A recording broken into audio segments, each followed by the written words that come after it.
کسی کا انتقال ہو جاتا ہے کسی کے شوہر کا، تو عورت عدت میں بیٹھتی ہے نا، یا کسی کے شوہر نے اس کو 3 طلاق دے دی یا طلاق بائن دے دی، طلاق بائن یا 3 طلاق ہو گئی، تو اس کے عدت میں بیٹھنے کا طریقہ کیا ہے؟ یہ بڑا اہم مسئلہ ہے۔ میں عام طور پر عرض کروں، عورتیں بلکہ مرد بھی اس مسئلے سے پوری طرح واقف نہیں ہیں۔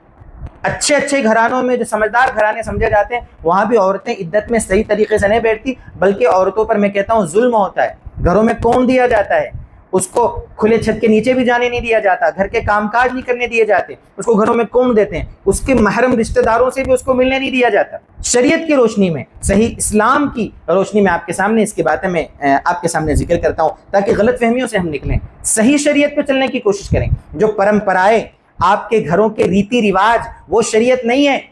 میرا جملہ آپ اچھے سے دھیان رکھیں میرے دوستو، جو قرآن و حدیث کی روشنی میں قرآن و حدیث کے جاننے والے آپ کے سامنے بیان کریں، وہ اسلام ہے اور وہ شریعت ہے۔ آپ کے گھروں میں، آپ کی برادری میں جو سماجک پرمپرائیں ہیں، آپ اس کو دین کا حصہ نہ سمجھیں، ہرگز نہ سمجھیں میرے دوست۔ جب عدت پوری ہو جاتی ہے، عدت پوری ہونے کے بعد بھی ڈیلی چھڑانا۔ اگر ماں باپ حیات ہیں تو وہ لے کے جاتے ہیں، بھائی ہے تو بھائی لے کے جاتا ہے، بھائی نہیں تو بھائی کے بچے اپنی بوا کو اپنے گھر لے کے جا رہے ہیں۔ کیوں بھائی؟ عدت پوری ہو گئی تو لے جانا ضروری ہے، وہاں کچھ دن رہیں گے پھر واپس آئے گی، یہ رسمیں ہیں، یہ سب رسمیں ہیں، ان کو چھوڑیں آپ، کوئی لے جانا ضروری نہیں ہے، ڈیلی چھڑانا کوئی ضروری نہیں ہے، رسم ہے۔ تو بہرحال میں عرض کر رہا تھا کہ عدت کیسے گزارے عورت۔ دیکھو یہاں پر 3 چیزیں ہیں۔ ایک ہے کہ کسی مرد نے اپنی بیوی کو طلاق رجعی دی۔ طلاق رجعی کا مطلب ہوتا ہے 1 یا 2 طلاق صاف طور سے، صاف الفاظ میں دی، اس کو طلاق رجعی کہتے ہیں۔ جیسے کوئی کہے کہ میں اپنی بیوی کو 1 طلاق دیتا ہوں یا اپنی بیوی کو 2 طلاق دیتا ہوں، یہ صاف الفاظ میں طلاق دی اس نے، تو اس کو کہتے ہیں طلاق رجعی۔ اس میں واپس میاں بیوی مل سکتے ہیں، رجوع کر سکتے ہیں۔ تو اس طلاق رجعی میں اس عورت کا، طلاق رجعی میں دھیان رکھنا میرے جملوں کو، طلاق رجعی میں اس عورت کا اپنے شوہر سے پردہ نہیں ہے، اس لیے کہ طلاق بائن، طلاق مغلظہ 3 طلاق نہیں پڑی ہے، طلاق بائن نہیں پڑی ہے، طلاق رجعی ہے۔ بلکہ ایسی طلاق میں تو عورت کو سج سنور کر رہنا چاہیے، تاکہ اس کا شوہر اس کو رجوع کر لے اور واپس ان کی لائف پہلے جیسی ہو جاوے، واپس میاں بیوی بن کر یہ رہنے لگ جاویں۔ یہ کب؟ جبکہ 1 یا 2 طلاق رجعی پڑے۔ لیکن میرے دوستو، اگر طلاق بائن پڑتی ہے، مرد اپنی بیوی کو طلاق بائن دے دے، آپ کہو گے یہ رجعی، بائن، مغلظہ کیا مسئلہ؟ اپنے آس پاس علماء سے بیٹھ کر سمجھو ان کو، میں تو آپ کو بنیادی باتیں بتا رہا ہوں بس۔ تو طلاق بائن میں یا 3 طلاق پڑ جاوے، اس کے بعد اب اس عورت کا اپنے شوہر سے بھی پردہ ہو گیا، یہ آپس میں اب مل نہیں سکتے، یا عورت اپنے شوہر سے ہمیشہ کے لیے الگ ہو گئی۔ ہاں، طلاق بائن کا اور طلاق مغلظہ کا حکم تھوڑا الگ الگ ہے، لیکن اپنے شوہر سے بہرحال پردے میں دونوں کا حکم یکساں ہے۔ اچھا، اور کیا کیا کرے گی؟ آپ جانتے ہیں، سجنا سنورنا ان سب چیزوں سے اپنے آپ کو دور رکھے گی۔ اگر اس عورت کو ماہواری آتی ہے، جس کو طلاق پڑی ہے، ماہواری آتی ہے، تو 3 بار ماہواری آنے سے اس کی عدت پوری ہو جائے گی۔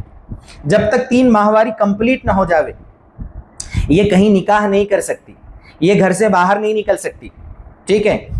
پردے کے سارے احکام اس پر جیسا کہ لاگو رہتے ہیں وہ لاگو رہیں گے، سج سنور کر نہیں رہے گی، تڑک بھڑک کپڑے نہیں پہنے گی، خوشبو استعمال نہیں کرے گی، یہ سب اس کے عدت کے احکام ہیں۔ اور اگر اس کو ماہواری نہیں آتی، کوئی بیماری ہے جس کی وجہ سے نہیں آتی، یا یہ کہ ایسی عمر میں طلاق ہوئی ہے کہ اس کے بعد اس کو ماہواری آنا بند ہو گئی ہے، تو اب اس کا حکم ہے 3 مہینے پورے، یعنی پورے 90 دن، 90 ڈیز اس کی عدت ہے، 91 دن اس کی عدت پوری ہو جائے گی۔ یہ اس کے لیے ہے جس کے پیٹ میں بچہ نہیں ہے۔ لیکن اگر پیٹ میں بچہ ہے اور طلاق ہو گئی، یہ بھی اچھے سے سمجھے کہ اگر کوئی عورت پریگننٹ ہے، ابھی 4-6 دن پہلے کا قصہ ہے، ایک شخص نے غصے میں اپنی بیوی کو طلاق دی اور عورت پریگننٹ تھی، یہ ایک جگہ کا واقعہ ہے، میں شہر کا نام نہیں لوں گا ورنہ خواہ وہ شہر بدنام ہو جائے گا۔ تو پریگننٹ ہونے کی حالت میں طلاق دے دی تو بھی طلاق ہو جاتی ہے۔ اب اس کی عدت کیا ہے؟ اس کی عدت ہے جب بچہ پیدا ہو جاوے، عدت پوری ہو گئی اس کی، بھلے ہی آج طلاق پڑے اور 2-3 دن کے بعد بھی بچہ پیدا ہو جاوے، اس کی عدت پوری ہو جائے گی۔ یہ اس کی عدت کا مسئلہ ہے جو پریگننٹ ہے۔ یہ تفصیل کب؟ جبکہ طلاق والی عدت۔ لیکن اگر کسی کے شوہر کا انتقال ہو گیا اور عورت عدت میں بیٹھی ہے، تو اس کی عدت 4 مہینے 10 دن ہے، 130 دن، 130 ڈیز اس کی عدت ہے۔ جس دن انتقال ہو تب سے لے کر 130 دن گن لو، 131ویں دن وہ کیا ہو جائے گی؟ عدت سے باہر ہو جائے گی، اس کی عدت پوری ہو جائے گی۔ اچھا، اس کا بھی مسئلہ سیم ہے کہ اگر پیٹ میں بچہ ہے تو عدت وفات بھی وہی وضع حمل ہے، یعنی کوئی عورت پریگننٹ تھی، اس کے شوہر کا انتقال ہوا اور 1 ہفتے کے بعد اس کے یہاں بچہ پیدا ہو گیا، تو 1 ہفتے کے بعد اس کی عدت پوری ہو جائے گی۔ یعنی کہ پریگننٹ ہو چاہے تو طلاق والی ہو یا وفات والی ہو، بچہ پیدا ہوتے ہی عدت پوری ہو جاتی ہے۔ اب یہاں پر جو سمجھنے کی چیز ہے کہ جس کے شوہر کا انتقال ہو اور وہ عورت جب عدت میں بیٹھتی ہے تو اس پر کتنا ظلم ہوتا ہے۔ کئی ایسے واقعات ہمارے سامنے، ایک کمرے میں کون دیا، کونے میں بٹھا دیا، بس بیٹھ اللہ اللہ کر، ذکر کر، پڑھنا پڑھانا کر، اپنے شوہر کو ثواب پہنچا۔ نہیں میرے دوستو، یہ ظلم ہے۔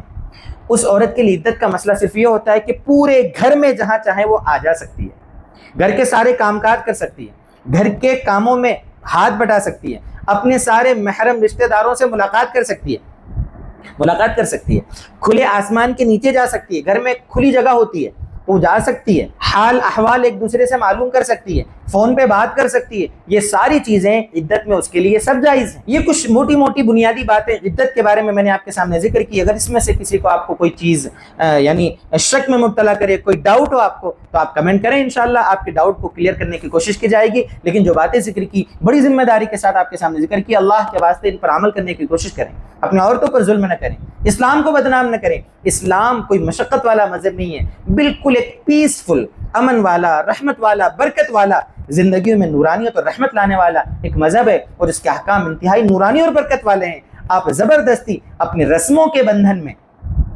آپ اپنے سماجک پرمپراؤں کی جکڑن میں اسلام کو میرے دوستو بدنام نہ کریں۔ اللہ تبارک و تعالی ہم سب کو اسلام کی حقانیت کو سمجھنے کی توفیق دے۔ والسلام علیکم ورحمۃ اللہ وبرکاتہ۔